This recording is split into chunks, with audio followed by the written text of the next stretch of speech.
형은 밭을 받았고 나는 동산을 받았습니다. 그때는 서러웠죠. 부모님은 형을 더 아끼셨으니까요. 그런데 세월이 흘러 그 동산이 재개발 지역으로 묶이면서 형이 받은 밭보다 10배가 올랐습니다. 형은 그제야 말했죠. 야, 우리 그 땅 바꾸자. 그 말 한마디에 참았던 세월의 서러움이 다 올라오더군요. 사람들은 흔히 말합니다. 부모의 사랑은 공평하다. 하지만 저는 그 말을 믿지 않습니다. 제가 살아온 인생이 그 말에 반대였거든요.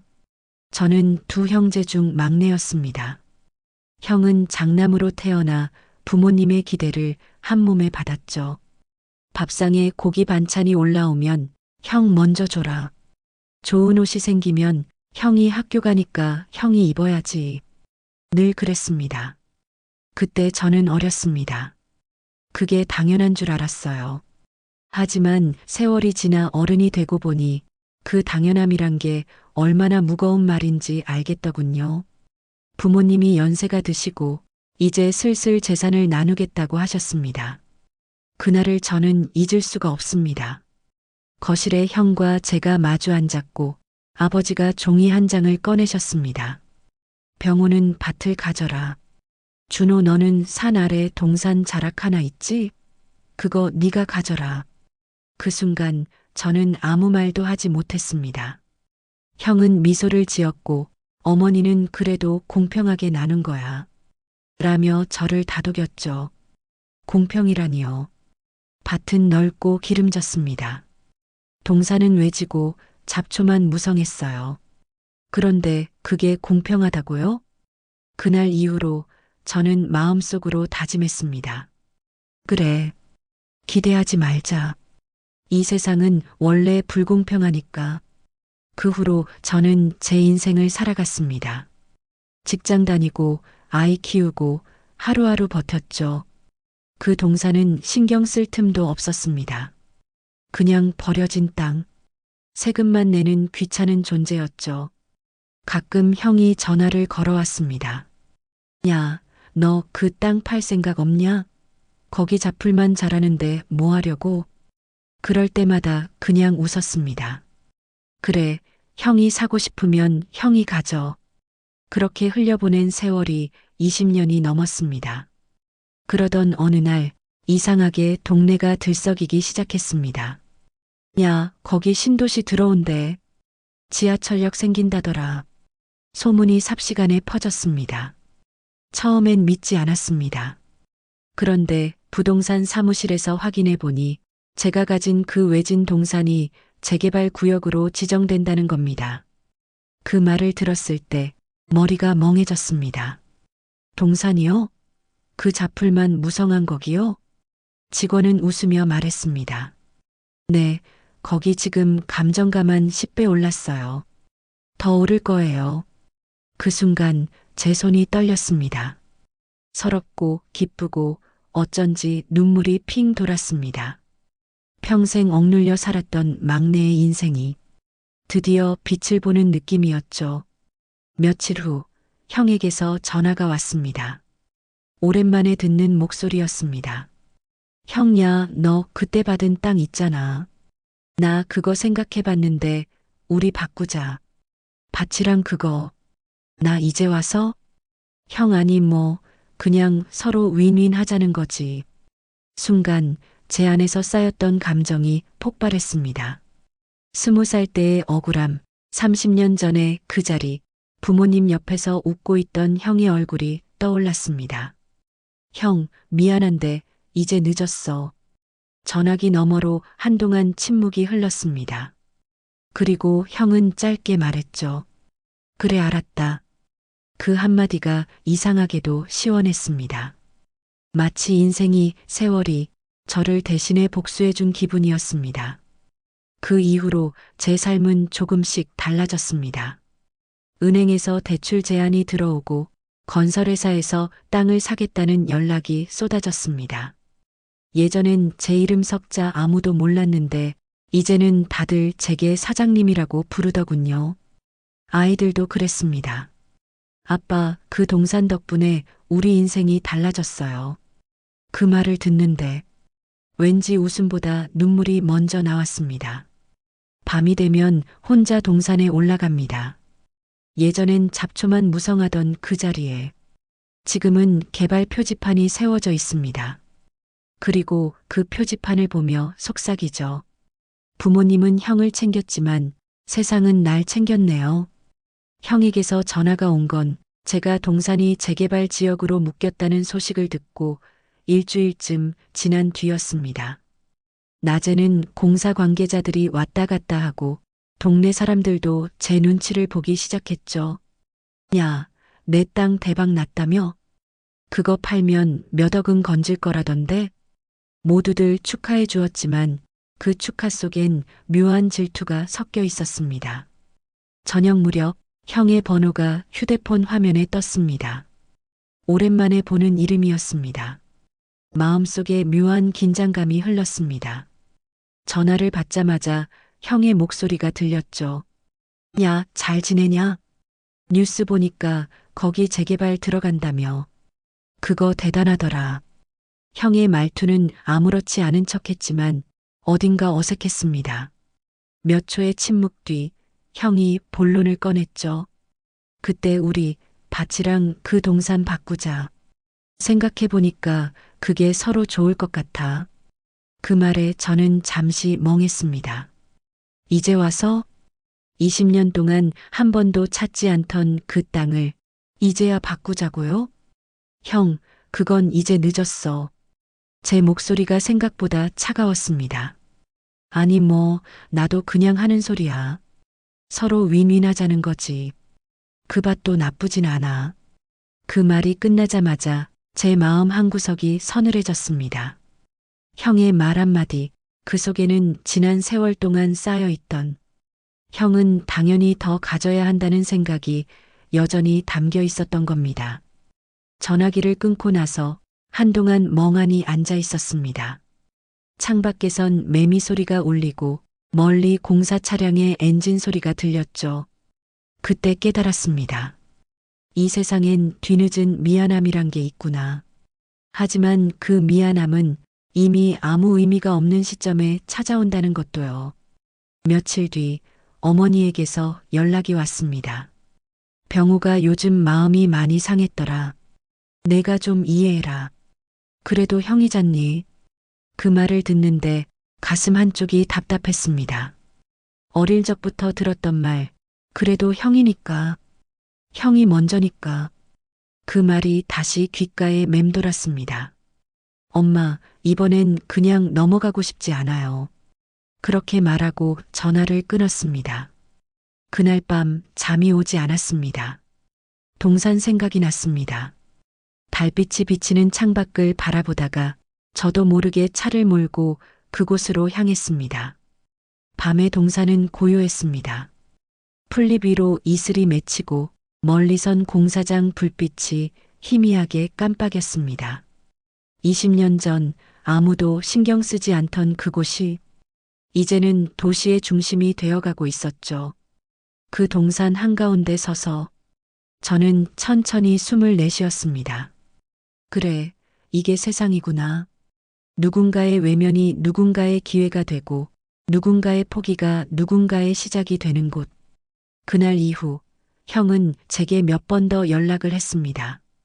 그 땅 얼마나 올랐냐? 혹시 팔 생각은 없냐? 하지만 저는 더 이상 대답하지 않았습니다. 예전엔 형의 눈치만 보던 막내였지만 이젠 제 인생의 주인으로 서고 싶었거든요.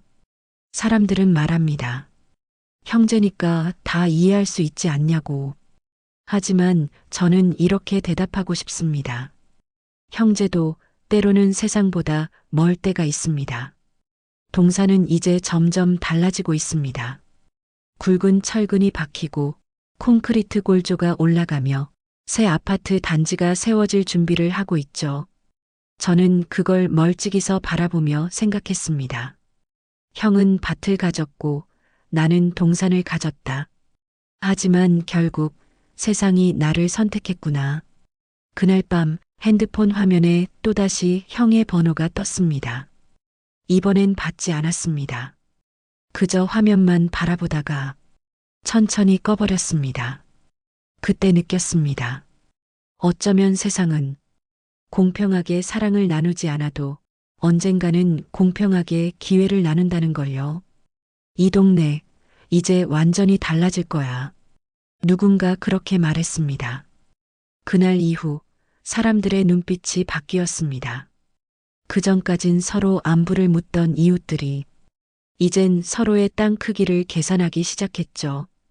그 무렵 시청에서 공문이 내려왔습니다. 재개발 추진위원회 구성 공고. 그 한 장의 종이로 마을이 흔들렸습니다. 이제 진짜 시작이구먼. 위원회 들어가면 돈 좀 만진다더라. 누군가는 들떴고 누군가는 불안해했습니다. 저 역시 마찬가지였습니다. 한때 버려진 땅이라 생각했던 그 동산이 이제는 사람들의 입에 오르내리고 있었으니까요. 며칠 뒤 개발위원회 회의가 열렸습니다. 작은 주민센터 강당엔 평생 농사짓던 노인들과 각자의 땅을 가진 이웃들이 모였습니다. 위원장은 건설사에서 온 김 사장이었습니다. 넥타이를 맨 그는 자신감 있게 말했죠. 여러분의 땅값이 최소 5배 이상 오를 겁니다. 다만 협조를 잘해주셔야 합니다. 사람들은 환호했습니다. 그 박수 소리 속엔 기대와 욕심이 섞여 있었습니다. 그 중엔 저도 있었습니다. 하지만 마음 한켠은 편치 않았습니다. 이게 정말 좋은 일일까? 그 동산엔 제가 젊을 때 심어둔 감나무, 아버지가 돌담 쌓으며 흘린 땀, 그 모든 추억이 남아 있었거든요. 회의가 끝나고 나가려는데 문 앞에서 형과 마주쳤습니다. 그는 잠시 저를 바라보다가 무심하게 말을 걸었습니다. 야, 너도 왔냐? 응. 내 땅이 거기 있으니까. 그래, 잘됐다. 나도 위원회 들어가 볼까 생각 중이야. 그 말투에는 여전히 형이니까 당연히 앞에 서야 한다는 그 옛날의 기운이 느껴졌습니다. 저는 그냥 고개를 끄덕였지만 속으론 불편했습니다. 며칠 뒤 형은 정말로 위원회에 들어갔습니다.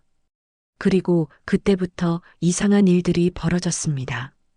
건설사에서 회식이 있다며 몇몇 사람만 불렀고 위원 명단엔 없던 이름이 새로 들어가고 누군가의 땅만 유독 낮은 감정가로 평가되기도 했습니다. 이웃들은 수군댔습니다. 형님이 요즘 김 사장이랑 자주 만나던데? 역시 장남이라 줄이 닿았나 봐. 저는 웃었지만 속이 편하지 않았습니다. 이제는 더 이상 이용당하고 싶지 않았습니다. 그러던 어느 날 김 사장이 저를 따로 불렀습니다. 이준호 씨, 그 동산 자락이 중심 라인입니다. 거기만 확보되면 전체 구역이 매끄럽게 들어가요. 혹시 팔 의향은 없으신가요? 저는 단호하게 고개를 저었습니다. 아직은 생각 없습니다. 그는 묘한 웃음을 지었습니다. 형님은 조금 다르게 생각하시던데요. 그 말에 등골이 서늘해졌습니다. 형이 또 뭔가 꾸미고 있구나. 며칠 후 위원회 공고문에서 제 이름이 빠져 있는 걸 발견했습니다. 이게 뭐야? 확인해 보니 형이 위원회 내부에서 가족이라 이해관계가 겹친다는 이유로 저를 제외시켰다고 했습니다. 그 말을 듣는 순간 20년 전 그날이 떠올랐습니다. 밭과 동산을 나누던 그 자리. 그때처럼 형은 또 먼저 손을 뻗고 있었습니다. 집으로 돌아와 한참을 앉아 있었습니다.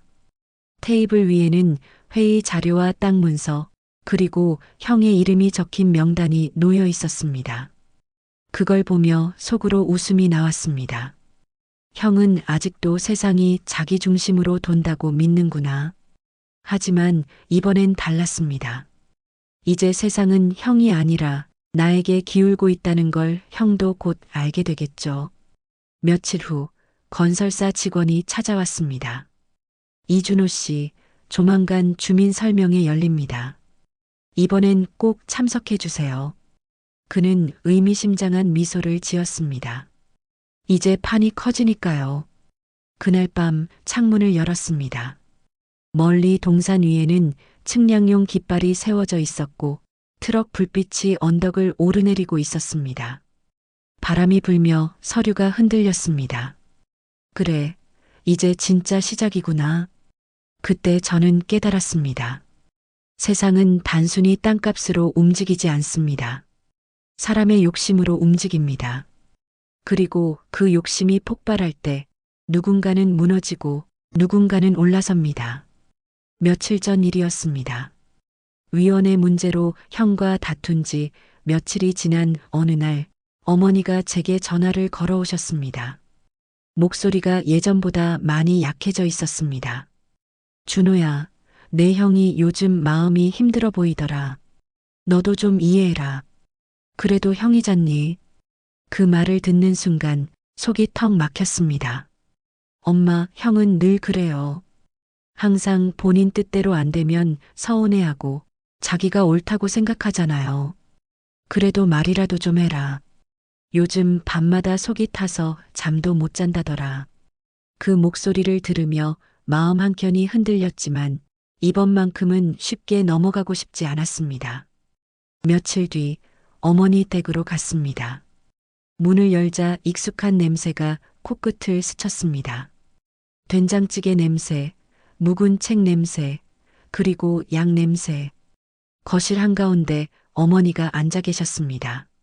얼굴이 많이 야위셨고 손에는 약봉지가 들려 있었습니다. 준호야 왔냐? 그 짧은 인사에 눈물이 핑 돌았습니다.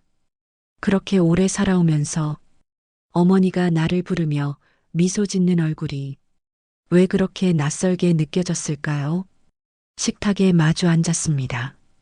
어머니는 한참 동안 아무 말도 하지 않으셨습니다. 그러다 조용히 입을 열었습니다.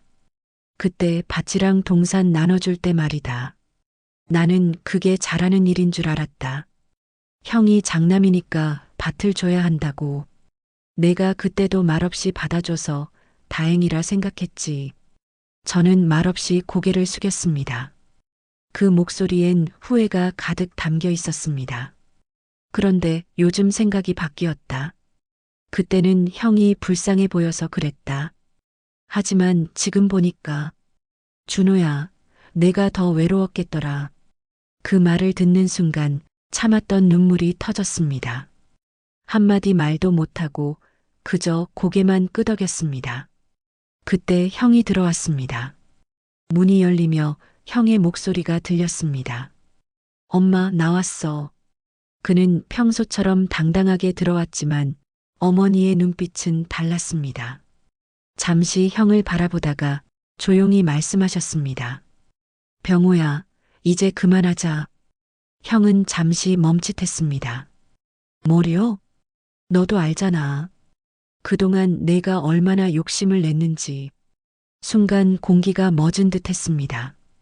형의 얼굴엔 당황과 분노가 뒤섞였고 저는 그 자리에 얼어붙은 채로 앉아 있었습니다. 엄마, 내가 뭘 그렇게 잘못했어요? 그냥 내 권리 찾으려는 거잖아요. 그래, 권리. 근데 그게 내 동생 밟는 거였다면 그건 욕심이지 권리가 아니야. 그 말에 형은 아무 말도 하지 못했습니다. 그의 눈동자가 흔들렸고 저는 처음으로 어머니가 형에게 아니다라고 말하는 걸 봤습니다.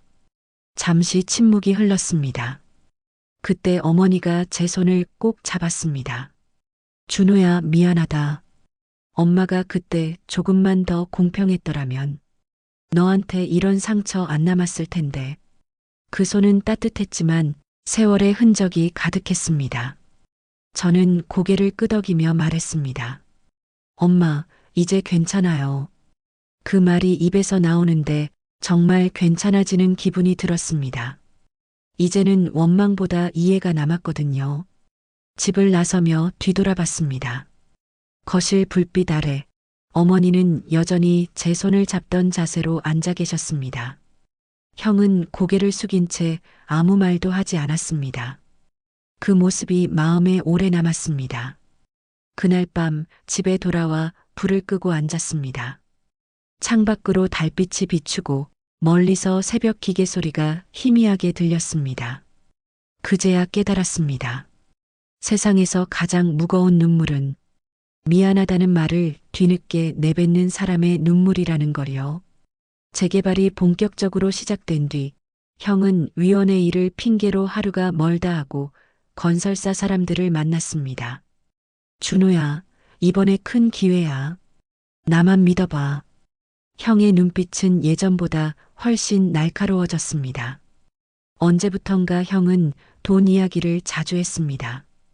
요즘 세상은 발 빠른 사람이 이기는 거야. 가만히 있으면 기회가 지나간다.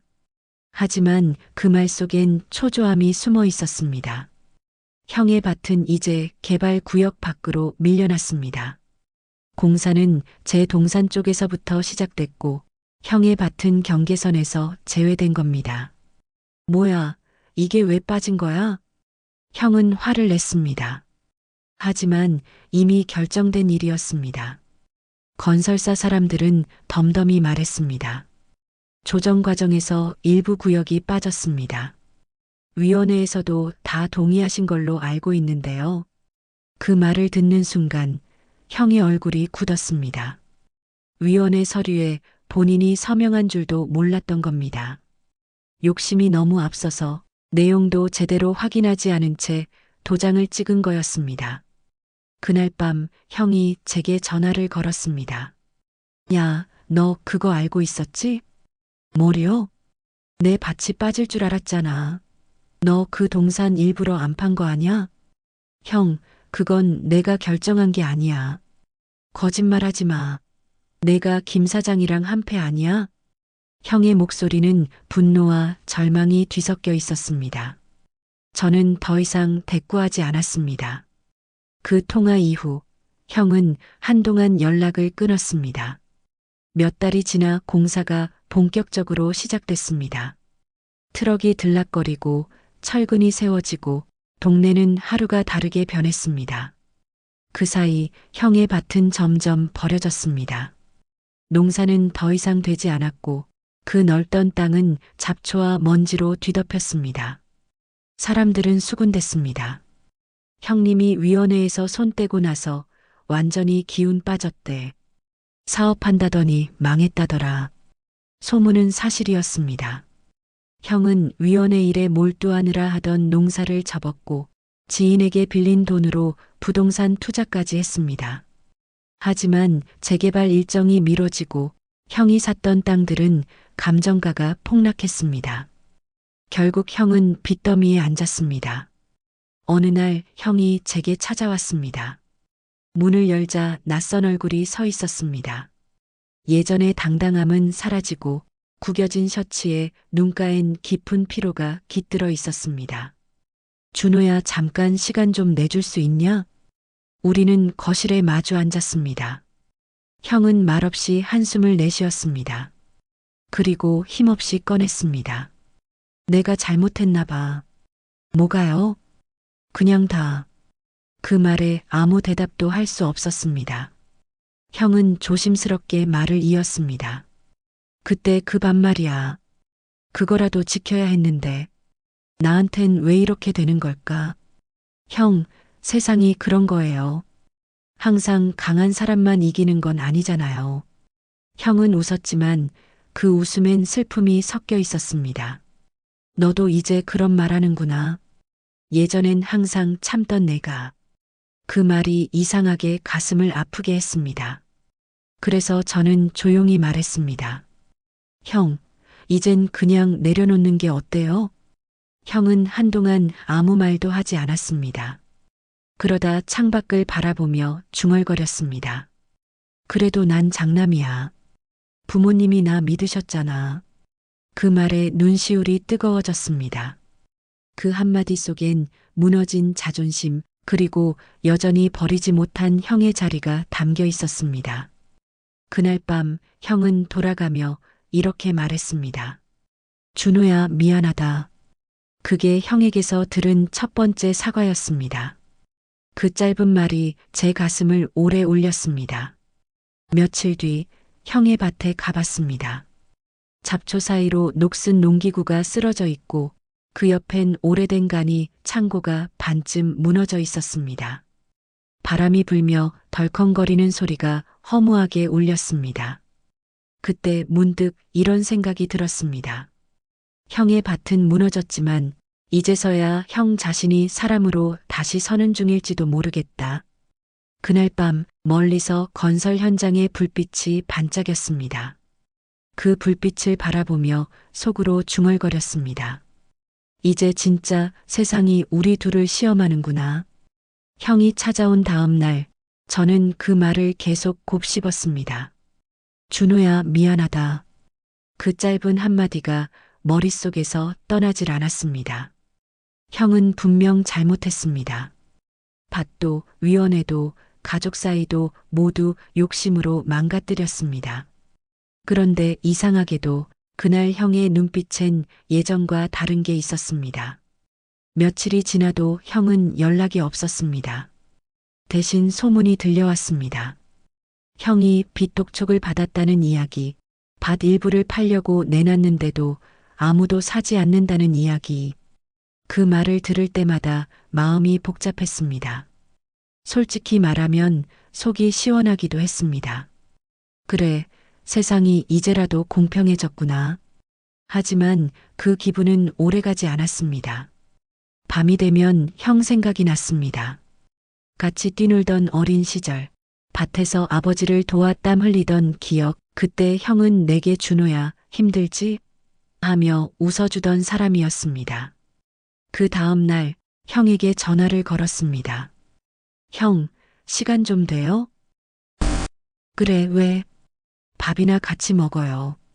형은 잠시 머뭇거리더니 그래 하고 짧게 대답했습니다. 식당은 동네에 있는 허름한 백반집이었습니다. 예전엔 우리가 자주 가던 곳이었죠. 밥상 위엔 된장찌개 한 그릇, 김치 몇 조각, 그리고 두 사람의 침묵만 있었습니다.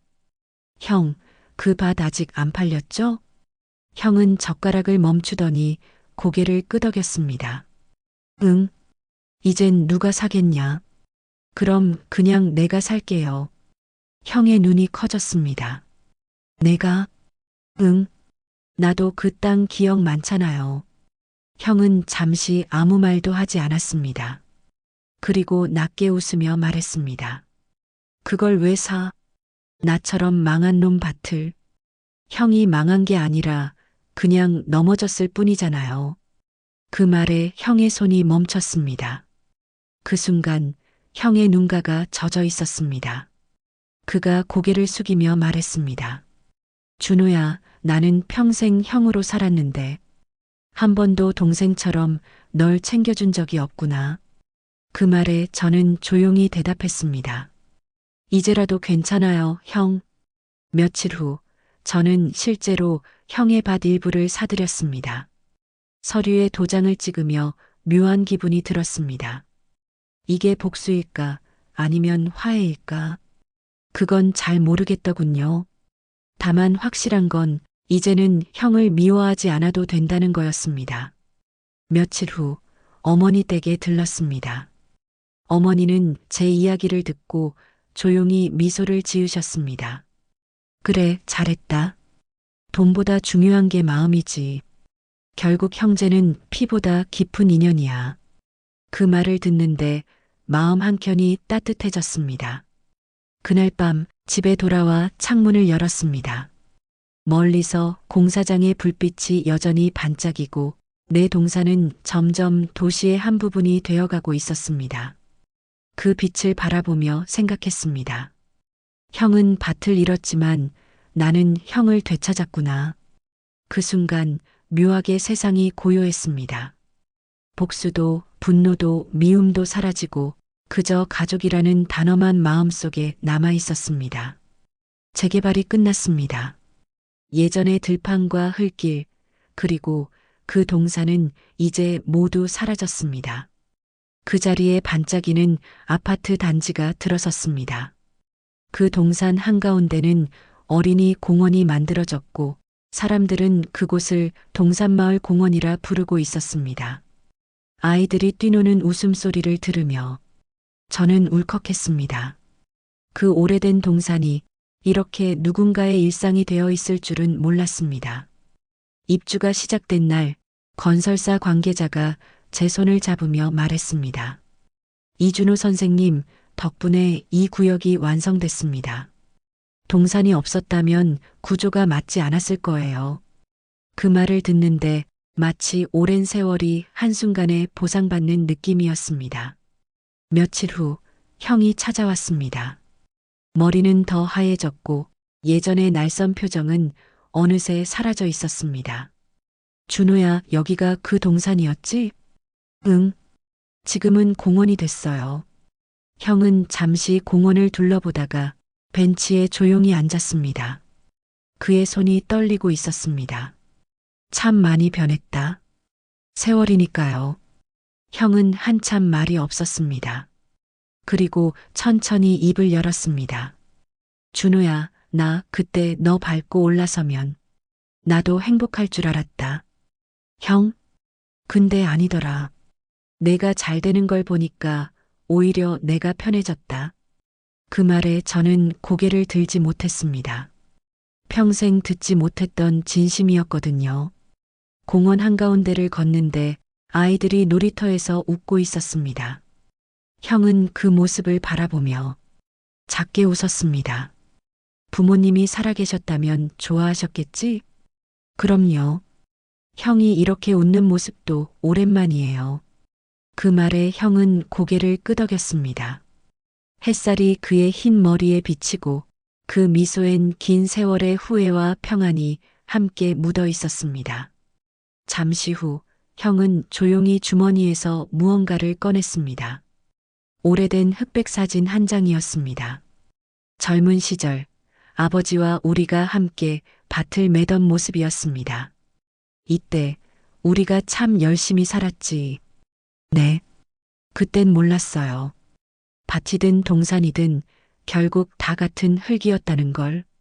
형은 그 말을 듣고 잠시 미소를 지었습니다. 그래, 다 같은 흙이었지.